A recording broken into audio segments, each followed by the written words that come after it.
Sila pertamanya Pak, ketuhanan yang Maha Esa.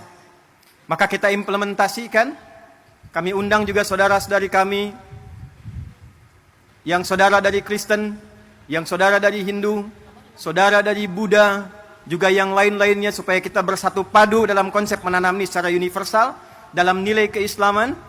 Tadi Bapak mendengarkan ayat Al-Quran di surat Yusuf ayat 44. Yang kurang lebih maknanya, mestilah di satu negeri itu kalau ingin kokoh, harus kokoh ketahanan pangannya, harus mulai menanam supaya rakyatnya tidak lapar dapat makan, dan punya visi ke depan yang jauh.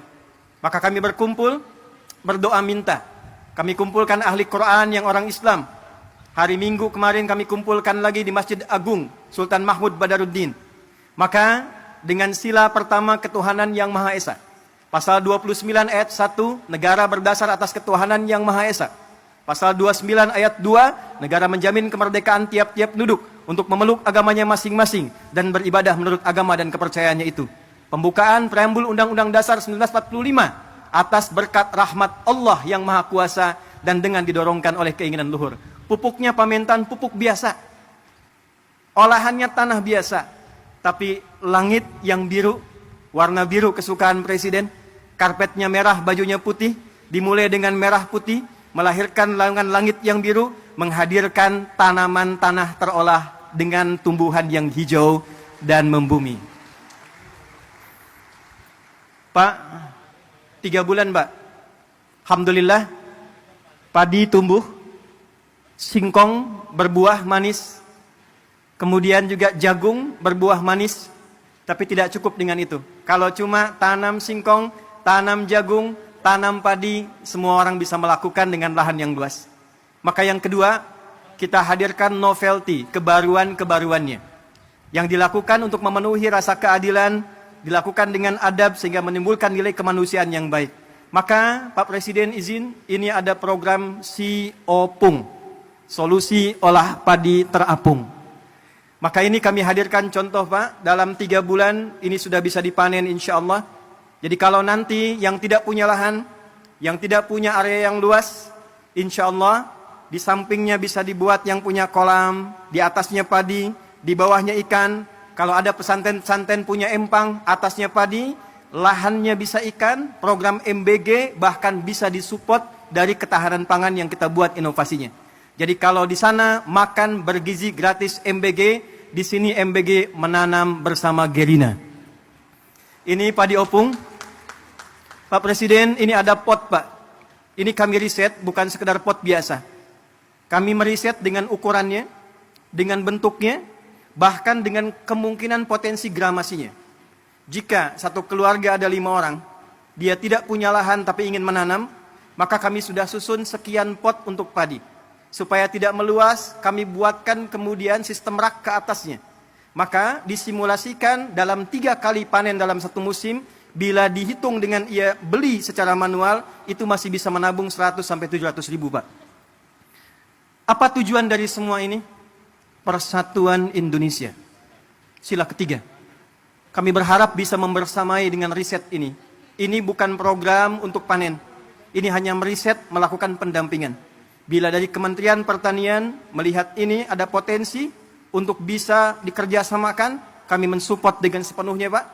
Program-program Bapak kita optimalkan, risetnya kami sampaikan. Bila dilihat ada kemungkinan yang bisa bermanfaat, sungguh semua yang terkumpul di sini adalah gerakan rakyat yang dipimpin oleh hikmat kebijaksanaan dalam permusyawaratan perwakilan. Perwakilan dari seluruh provinsi di Indonesia.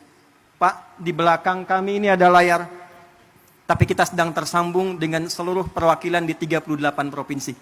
4 bulan lalu, silakan Pak, dari Papua, dari Sragen, kampungnya Pak Menko, Lampung Selatan juga ada di sini.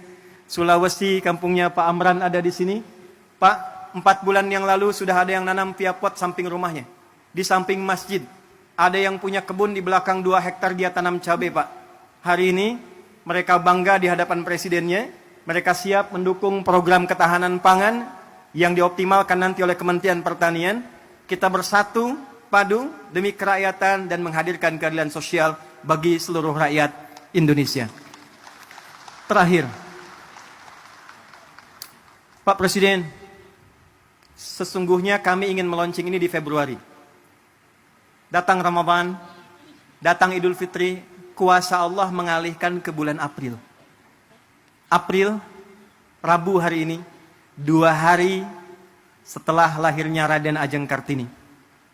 2 hari, hari Senin lalu, lahirnya Nabi Muhammad SAW, yang Masehinya bulan April 571 Masehi. Nabi Muhammad diberikan Al-Quran. Di dalam Quran ada ajaran minaz zulumati ilan nur. Raden Ajeng Kartini usia 10 tahun di Pinggit, di Rembang, diberikan hadiah Quran. Dari situ terinspirasi menulis buku Habis Gelap Terbitlah Terang. Pak, momen ini sekaligus kami ingin tunjukkan, mulai hari ini tidak ada gelap lagi, semuanya terang. Kita akan bangun ke depan Indonesia terang, Indonesia terang, Indonesia terang, menuju generasi emas 2045. Terima kasih atas seluruh partisipasi untuk menghadirkan ini. Saya ingin menekankan pertama pada seluruh keluarga besar Gerina.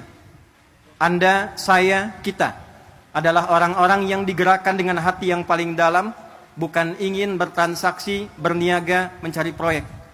Kita adalah orang-orang yang dengan rasa cinta pada Indonesia ini berkumpul untuk mencoba berkontribusi memberikan yang terbaik. Mari kita sama-sama berkolaborasi, memberikan nilai kebaikan. Terima kasih Pak Setiawan Ikhlas yang telah memberikan tempat ini sampai kapanpun sebagai hibah untuk diriset. Ini nanti Pak akan menjadi masjid, tempat yang Bapak duduk sekarang. Dan ke depan kita berharap seluruh saudagar kita bersatu, rakyat kita bersatu, pemerintah kita bersama-sama, dan dengan berbahagia kita songsong Indonesia Emas 2045.